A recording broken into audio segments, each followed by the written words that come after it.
एक छोटे से गांव में रहता था एक गरीब किसान रामू। रामू के पास जमीन तो थी, लेकिन बारिश कभी होती थी कभी नहीं। फसल सूख जाती, कर्ज बढ़ता जाता और घर में अक्सर चूल्हा नहीं जलता था।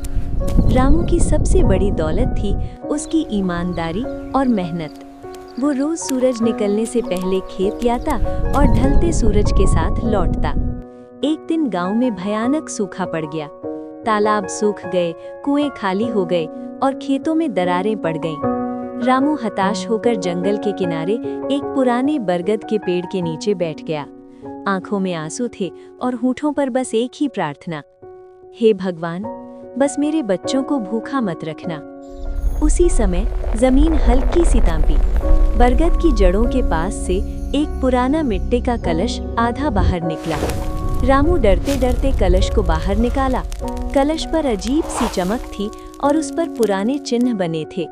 जैसे ही रामू ने ढक्कन खोला, तेज रोशनी फैली और एक गूंजती हुई आवाज आई, मैं हूँ जादुई कलश, जो निस्वार्थ भाव से मांगे उसकी सहायता करता हूँ। रामू घबरा गया, लेकिन उसने सच कहा, मुझे सोना नहीं चाहिए, दौलत नहीं चाहिए, बस मेरे खेतों में पानी और बच्चों के लिए 2 वक्त की रोटी चाहिए।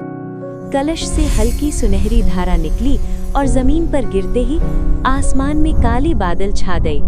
धीरे धीरे बारिश शुरू हो गई। सूखी जमीन हरी होने लगी, फसल लहलहाने लगी। गांव के लोग हैरान रह गए। कुछ दिनों में रामू की फसल इतनी अच्छी हुई कि पूरे गांव में चर्चा होने लगी। लोगों ने उससे पूछा, रामू, ये चमत्कार कैसे हुआ? रामू ने सच बता दिया। ये सुनते ही कुछ लालची लोग कलश छीनने आ गए। उन्होंने कलश से सोना मांगा, लेकिन जैसे ही उन्होंने लालच किया, कलश की चमक बुझ गई और आवाज आई, लालच करने वालों के लिए मैं श्राप हूँ। कलश जमीन में समा गया और बारिश रुक गई। रामू ने हाथ जोड़कर कहा, भगवान ने सिखाया कि चमत्कार ईमानदारी से मिलता है, लालच से नहीं।